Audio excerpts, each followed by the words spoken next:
Bonjour les élèves de la classe 3 et de la classe 4. Alors, petite mise à jour de notre expérience qui a commencé chez moi lundi.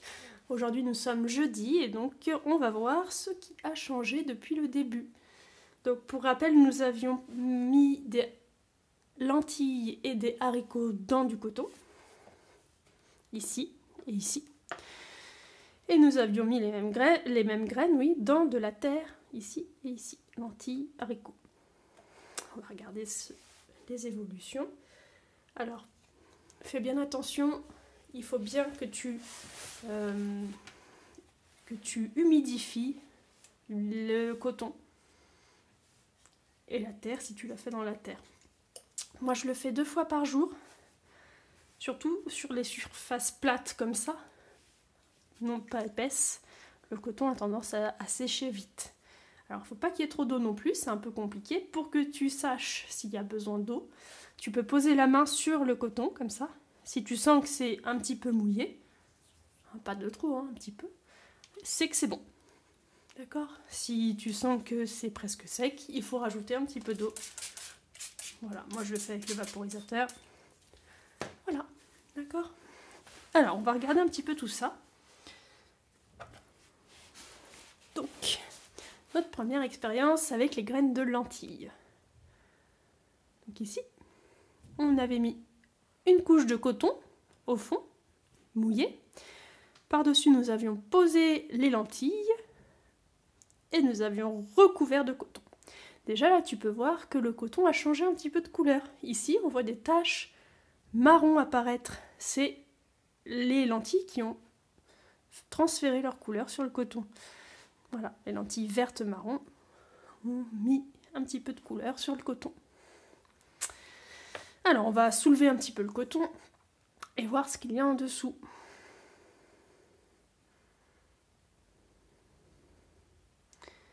Voilà. Donc, j'espère que tu vois bien. Tu vois, là, les lentilles ont changé. Elles sont toujours de forme ronde, mais quelque chose est apparu en plus. On va en prendre une pour regarder de plus près. Celle-ci. Regarde un petit peu. Tu vois, ici, on a la lentille qu'on a mis dans le coton et pousse une tige blanche.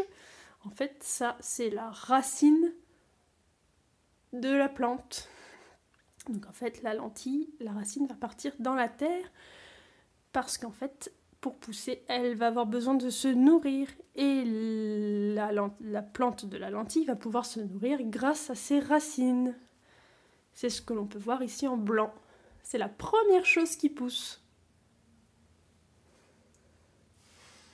Eh bien, elles ont bien poussé nos petites lentilles.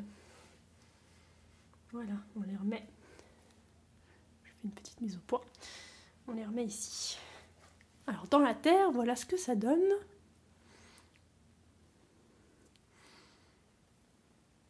Donc, tu peux voir qu'elles ont poussé également. Et on voit donc les racines. Et ici, elle est intéressante celle-ci parce qu'on voit que la racine, elle sort vers le haut et hop, elle repart vers le bas. Bah oui, parce que la plante, elle va aller chercher sa nourriture dans la terre. Donc la racine a besoin d'aller dans la terre. En fait, la racine, c'est un peu la bouche de la plante. Et on va regarder notre dernière expérience, les lentilles ici, à travers le verre. Et je vais te montrer quelque chose d'intéressant. Parce qu'il y en a qui ont grandi un petit peu plus vite dans ce pot. Et donc, il est intéressant de regarder ce qui se passe. Faut pas que je l'abîme. Voilà, ma belle. Alors, regarde. Comme ça. Tu vois, ici, on a la racine qui sort.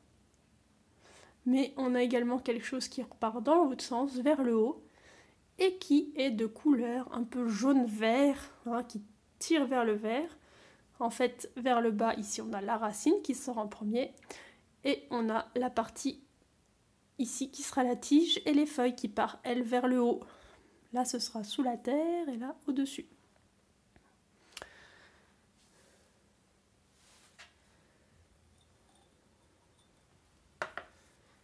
Voilà, en fait, dans les graines, ici, en fait, ce qu'on mange, nous, dans la lentille, c'est la graine. Dans la graine, il y a de quoi manger pour la plante, au début. Mais très vite, elle a besoin d'aller chercher une autre nourriture.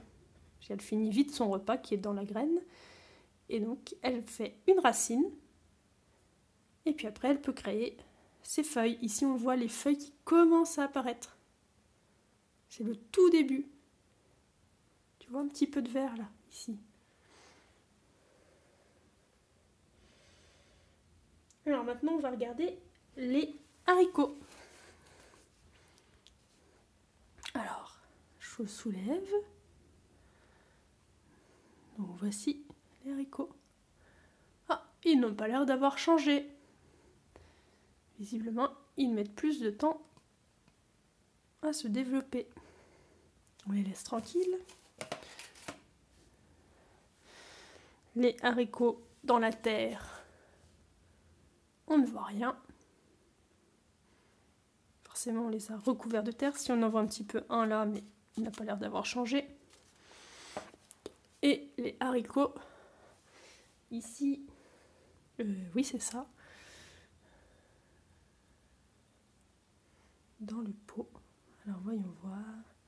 Ah, là il s'est passé quelque chose d'intéressant.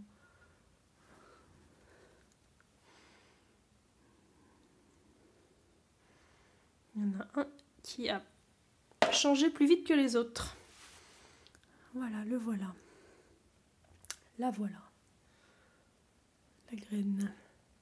Donc tu vois ici, elle s'est ouverte en deux. Et regarde ce qui sort. La même chose que sur la lentille.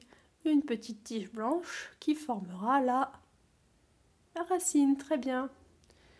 Puisque la graine de haricot va avoir besoin de se nourrir rapidement. Elle a à manger à l'intérieur, mais elle va avoir besoin de manger encore plus. J'espère qu'on voit bien. Voilà. Allez, on va la laisser pousser tranquillement. Eh bien, on a des petites choses intéressantes. Donc, je te referai une mise à jour. On regardera ce qui s'est passé pendant ce week-end. Donc, lundi, je te ferai une nouvelle vidéo pour que tu puisses voir ce qui a changé. Et n'hésite pas à reproduire l'expérience à la maison si tu peux. Et surtout, là, ce que je vais faire, c'est que je vais te mettre une petite photo des graines de lentilles, surtout, peut-être du haricot, pour que tu puisses faire un dessin d'observation. Les enfants de la classe 4, vous l'aviez déjà fait avec la jacinthe, on l'avait fait ensemble. Donc ça veut dire un dessin d'observation, c'est dessiner ce que tu vois. C'est-à-dire que tu vas respecter les couleurs. Donc, par exemple ici, la racine de la lentille est blanche, les feuilles commencent à être de couleur verte très très claire. Et tu vas respecter la forme, la lentille est de forme ronde, la racine est une tige droite qui part vers le bas. Tout ça, ça va devoir être respecté. Pour t'aider, je vais te mettre